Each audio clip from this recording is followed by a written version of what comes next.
கண்ணிரண்டில் நூறு வெண்ணிலாக்கள் தோன்றும், ஆனாலும் அனல் பாயும்.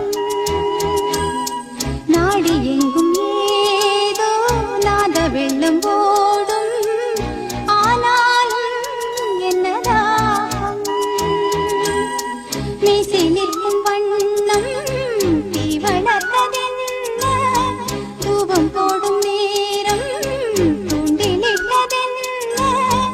என்னையே கேட்டு ஏங்கினேன் நான். என்னுள்ளே என்னுள்ளே பல மின்னல் எழும் நேரம், எங்கெங்கோ எங்கெங்கோ என் எண்ணம் போகும்.